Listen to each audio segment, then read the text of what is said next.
خدائے قدوس خدائے سالوس کے بابرکت اور مقدس نام میں سب کی سلامتی ہو۔ اے میرے خدا، اے بادشاہ، میں تیری تمجید کروں گا اور عبدالآباد تیرے نام کو مبارک کہوں گا۔ میں ہر روز تجھے مبارک کہوں گا اور عبدالآباد تیرے نام کی ستائش کروں گا۔ خداوند بزرگ اور بے حد ستائش کے لائق ہے، اس کی بزرگی ادراک سے باہر ہے۔ کلام مقدس میں سے آج ہم پڑھیں گے مقدس سلیمان کی امثال کی کتاب اور اس کا 22واں باب اور اس کی پہلی آیت سے 8ویں آیت کے آخر تک پڑھیں گے۔ کلام مقدس کے اس حصہ میں یوں مرقوم ہے: نیک نام بے قیاس خزانے سے اور احسان سونے چاندی سے بہتر ہے۔ امیر و غریب ایک دوسرے سے ملتے ہیں، ان سب کا خالق خداوند ہی ہے۔ ہوشیار بلا کو دیکھ کر چھپ جاتا ہے، لیکن نادان بڑے چلے جاتے ہیں اور نقصان اٹھاتے ہیں۔ دولت اور عزت و حیات خداوند کے خوف اور فروتنی کا اجر ہے۔ کج رو کی راہ میں کانٹے اور پھندے ہیں، جو اپنی جان کی نگہبانی کرتا ہے ان سے دور رہے گا۔ لڑکے کی اس راہ میں تربیت کر جس پر اسے جانا ہے، وہ بوڑھا ہو کر بھی اس سے نہیں مڑے گا۔ مالدار مسکین پر حکمران ہوتا ہے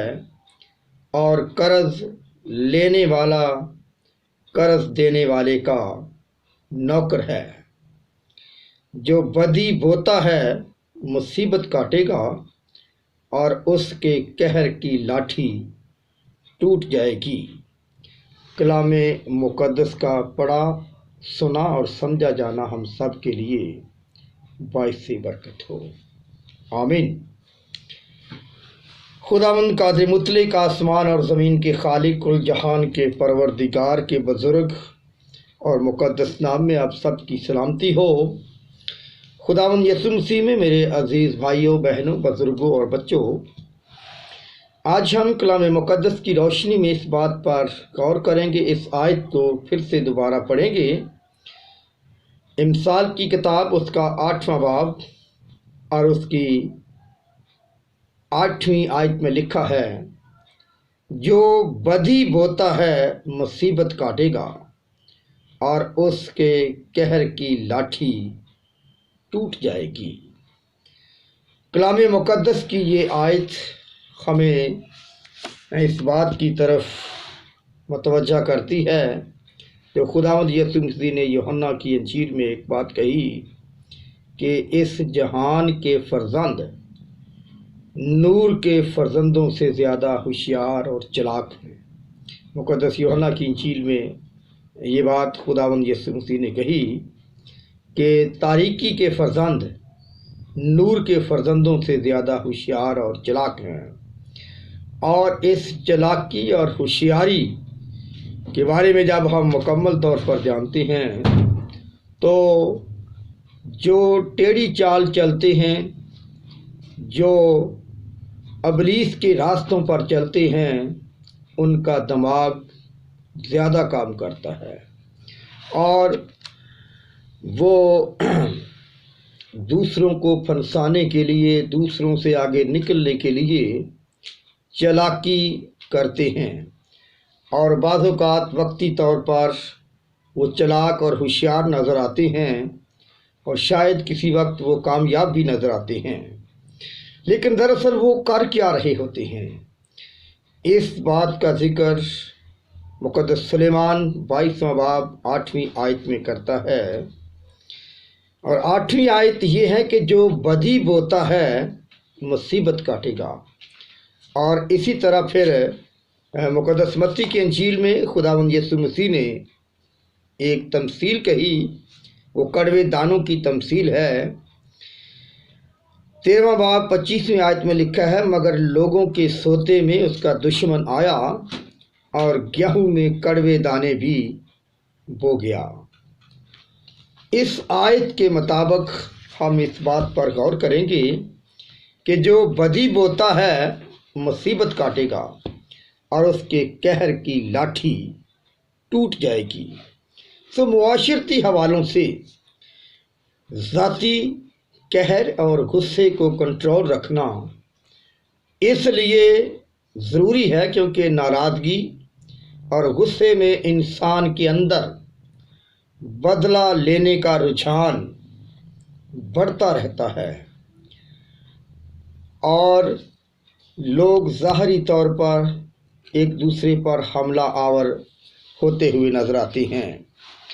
یا پھر پیٹھ پیچھے وار کرنے کے لیے اپنے اندر ہی اندر منصوبے باندھتے رہتے ہیں، اور دونوں صورتوں میں ایک شخص یا گروہ، ایک شخص یا دوسرا گروہ جو ہے وہ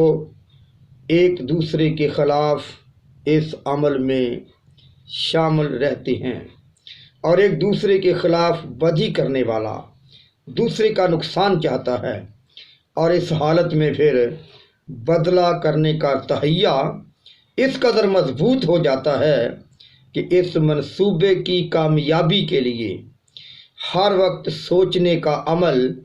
جاری رہتا ہے، حتیٰ کہ رات کے وقت لیٹتے وقت اور صبح اٹھتے وقت بدی کا منصوبہ اس انسان کے سر پر حاوی رہتا ہے، اور برائی چاہنے والے چاہتے ہیں کہ جتنی جلدی ہو سکے بہت زیادہ نقصان ہو تاکہ ان کے من کو چین آئے اور ان کے کلیجے کو ٹھنڈ پہنچے۔ یہ بھی امکان ہے کہ ایسی صورتحال کا اپنا ایک پس منظر یعنی یہ ہے کہ ایک گروہ یا ایک پارٹی دوسرے کا نقصان ماضی میں کیا ہو اور اب دوسری پارٹی اس برائی کا بدلہ برائی سے لینا چاہتی ہو، اور یوں یہ کبھی نہ ختم ہونے والا سلسلہ جو پھر ہے وہ شروع ہو جاتا ہے، ایک ٹکراؤ جو ہے وہ جاری ہو جاتا ہے اور جو نسل در نسل جاری رہتا ہے۔ برائی کی منصوبہ بندی بدلے کی صورت میں اتنا نقصان کر دیتی ہے کہ برائی کرنے والے بذات خود اس برائی کے برے اثر سے بچ نہیں سکتے جس کو وہ دوسروں پر لانا چاہتے ہیں، اور یہ بات خدا کے کلام کی ہے۔ یہ خدا کا کلام اس بات کا فیصلہ کرتا ہے کہ جو بدی بوتا ہے مصیبت کاٹے گا اور اس کے قہر کی لاٹھی ٹوٹ جائے گی۔ پھر بدی کو بونے کی اصطلاح زرعی معاشرے میں بیج بونے کے مترادف ہے۔ بیج بونے کے حوالے سے انبیاء کی روایت خدا کے کلام کا بیج بونے سے متعلق عمل ہے، جس کے تحت لوگوں کے لیے خدا کی زندگی بخش برکات کو بویا جاتا ہے، اور دوسری جانب ابلیس یعنی برائی کے بانی کا ذکر متی کی انجیل 13ویں باب میں ملتا ہے کہ وہ اچھے بیج کے ساتھ آ کر کڑوے دانے بو جاتا ہے، اور خداوند یسوع مسیح نے صورتحال کو کڑوے دانوں کی تمثیل میں بیان کیا ہے، اور خداوند کا کلام زندگی کی فصل ہے، جبکہ کڑوے دانوں کی فصل کا انجام جلایا جانا ہے۔ بدی کڑوے دانوں کی طرح کڑواہٹ ہے جو اپنے اندر دوسرے لوگوں کو گرانے کا سبب ڈھونڈتی ہے، اور کڑواہٹ ایک ایسا منفی رجحان ہے جس کا اثر انسان کی اپنی زندگی میں اس کے اعصاب پر ہوتا ہے، جس کی وجہ سے اعصابی بیماریاں انسان کو گھیر لیتی ہیں اور بدلہ لینے والا خود بیماری، کمزوری اور تکلیف میں مبتلا ہو جاتا ہے۔ اور معاشرتی طور پر ان کا منفی کردار لوگوں پر واضح ہو جاتا ہے، کیونکہ ان کی بدی اور برائی کی منصوبہ بندی سے کوئی بچ نہیں سکتا۔ وہ کھلی قبر کی مانند ہیں جس میں وہ دوسروں کو گرانے کی بجائے خود گر جاتے ہیں۔ برائی سوچنے اور برائی کو عمل میں لانے کے لیے لوگ دوسروں کو اپنے ساتھ شامل کرتے ہیں، اور یوں یہ دائرہ بڑا ہوتا جاتا ہے، اور اس دائرے کو مکڑی کا جالا بھی کہا جا سکتا ہے۔ بدی بونے کے اس عمل کا اثر فوری طور پر ظاہر ہو جاتا ہے اور اس سے نقصان ہوتا ہے، اور کئی مرتبہ اتنا زیادہ نقصان ہوتا ہے جس کی تلافی ممکن نہیں ہوتی۔ لیکن نقصان کرنے والوں کے قہر کی لاٹھی آخر کار ٹوٹتی ہے۔ جتنے لوگ بھی ماضی اور حال میں ظلم اور بدی کی وجہ سے خاندانوں، گھرانوں اور قوموں کو صرف اپنی رضا اور غرور کی وجہ سے تباہ کرتے رہے، ان کے لیے مصیبت ان کے سامنے آئی اور انہوں نے بدی بوئی اور مصیبت کاٹی۔ کئی لوگ تو اپنے ہاتھوں سے خود پھر اپنی جان لینے کی حد تک پہنچے، اور اس بات کا ان کو اندازہ نہیں تھا کہ جو بدی وہ قوم کے لیے بو رہے ہیں، جو بدی وہ کسی شخص کے لیے بو رہے ہیں، جو بدی وہ کسی خاندان کے لیے بو رہے ہیں، اس کی مصیبت اور محرک وہ خود ہیں، اور اس کی فصل یعنی تباہی ان کو کاٹنی پڑے گی۔ اور روحانی حوالوں سے بدی بونے والا مصیبت کاٹتا ہے، کیونکہ گناہ کی مزدوری موت ہے۔ خداوند خدا نے آدم اور حوا سے کہا کہ جس دن تم نے پھل میں سے کھایا جو نیکی اور بدی کی پہچان کا درخت ہے تو تم مر جاؤ گے۔ اس میں یہ تاثر پایا جاتا ہے کہ جس دن تم نے خدا کی پاک مرضی اور نیکی کے مقابلہ میں بدی کو چن لیا، اس دن تم روحانی طور پر مر جاؤ گے، کیونکہ تم مصیبت میں گھر جاؤ گے، اور خداوند ان کی مصیبت کو دیکھ نہ سکے گا، کیونکہ وہ کسی کو دکھ دے کر خوش نہیں ہوتا۔ لیکن اس کے باوجود انہیں وہ مصیبت کاٹنا پڑے گی جو بدی کا نتیجہ ہے۔ گناہ وہ بدی ہے جس میں بغاوت غالب ہے، اور معاشرے کے اصولوں سے بغاوت، اخلاقی بے روی جس میں گھر کر لوگ گناہ کی ایسی دلدل میں پھنس جاتے ہیں جس سے نکلنا ان کے لیے ممکن نہیں ہوتا۔ تو اس صورت میں ان کے قہر اور غصے کی تجاویز بکھر جاتی ہیں، وہ مضبوطی کی باوجود اندر سے ٹوٹ پھوٹ کا شکار ہو جاتے ہیں۔ گناہ انسان کو بکھیر دیتا ہے، گناہ انسان کو ننگا کر دیتا ہے، گناہ انسان کو بزدل بنا دیتا ہے، پھر وہ ہر لحاظ سے اجڑ جاتے ہیں۔ جس مصیبت کا خیال انہوں نے دوسرے کے لیے سوچا تھا وہ انہی پر آ جاتی ہے۔ دوسروں کے لیے بدی سوچنا ایمان کی بنیادی اکائی کی خلاف ورزی ہے، کیونکہ خداوند کی تعلیم ہے کہ تو اپنے پڑوسی سے اپنے برابر محبت رکھنا۔ پڑوسی سے محبت کی بجائے اس سے بدی کرنے کی سوچ رکھنا خداوند کے کلام کے خلاف ہے، اور جو بات اور عمل خدا کے کلام کے خلاف ہے وہ خدا کی مرضی کے خلاف ہے۔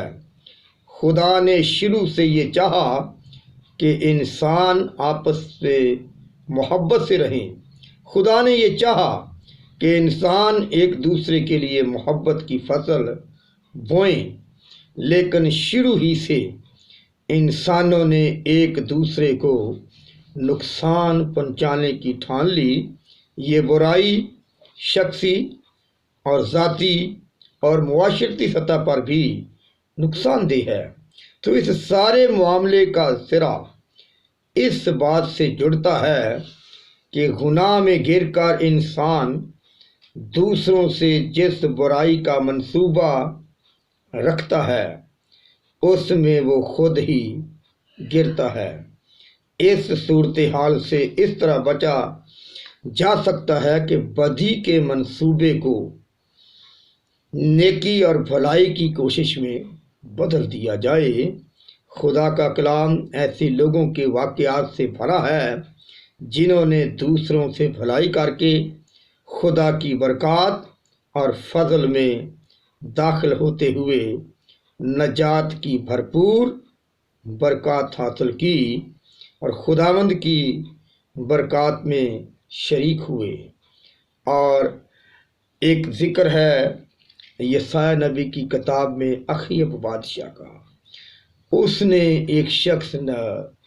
کا پاکستان حاصل کرنے کے لیے اسے قتل کروا دیا اور پھر لوٹ کر وہی سزا اس بادشاہ پر واپس لوٹتی ہے۔ اس لیے مقدس سلیمان بڑی ہی خوبصورت بات ہمیں سکھاتا ہے کہ جو بدی بوتا ہے مصیبت کاٹے گا، اور اس پر اس کے قہر کی لاٹھی جو ہے وہ ٹوٹ جائے گی۔ آپ اپنی زندگی میں یہ مشاہدہ کر سکتے ہیں کہ بدی کرنے والے، دوسروں پر دھاوا بولنے والے لوگ وقتی طور پر کامیاب نظر آتے ہیں، لیکن جو گڑھا کسی کے لیے کھودتے ہیں خود اسی میں گر جاتے ہیں۔ اس لیے جو بدی کے بیج بو کر بدی کا درخت اگاتا ہے اس کا کڑوا پھل پھر اسی شخص کی زندگی میں واپس لوٹ آتا ہے۔ اور یہ خدا کے کلام کا فیصلہ ہے کہ جو بدی بوتا ہے مصیبت کاٹے گا اور اس کے قہر کی لاٹھی ٹوٹ جائے گی۔ اس لیے اس زندگی میں رہتے ہوئے ہمیشہ دوسروں کی بھلائی کے لیے پازیٹیو سوچ رکھنی چاہیے، مثبت سوچ کے تحت دوسروں کے ساتھ اچھا سلوک کرنا چاہیے، نہ کہ بدی کے منصوبے باندھ کر دوسروں کو اس کے مرتبے سے گرانے کی کوشش کرتے رہنا چاہیے، کیونکہ یہ سوچ ابلیس کی سوچ ہے، یہ سوچ جھوٹوں کے باپ کی سوچ ہے، اور یہ سوچ اس لاخونی کی سوچ ہے جس نے یہ منصوبہ بنایا کہ میں اپنا تخت خدا کے تخت سے بھی اوپر لے جاؤں گا۔ بڑا بننے کا تکبر، بڑا بننے کا غرور ابلیس سے شروع ہوتا ہے، کیونکہ اس نے اپنا تخت خدا کے تخت سے بھی اوپر بنانا چاہا۔ اور جو شخص اس طرح سے بدی بو کر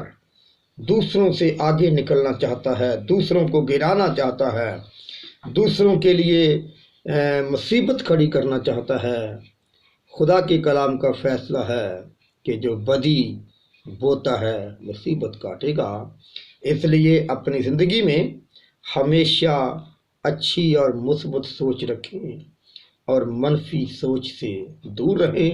کیونکہ منفی سوچ خدا کی سوچ نہیں ہے، یہ ابلیس کی سوچ ہے، اور ابلیس ہر اس انسان کو استعمال کرتا ہے جو اپنے فائدے کے لیے دوسروں کا نقصان چاہتا ہے، بلکہ جو محنت سے آگے نکلتا ہے خدا اسے دولت مند بنا دیتا ہے، خدا کی خوشی اس میں شامل ہے۔ آئیے اپنی زندگی میں ہمیشہ اچھی سوچ اور مثبت سوچ کے ساتھ جئیں، نہ کہ بدی کے منصوبے باندھتے رہیں۔ خداوند اپنی برکات سے ہم سب کو مالا مال کرے، آمین۔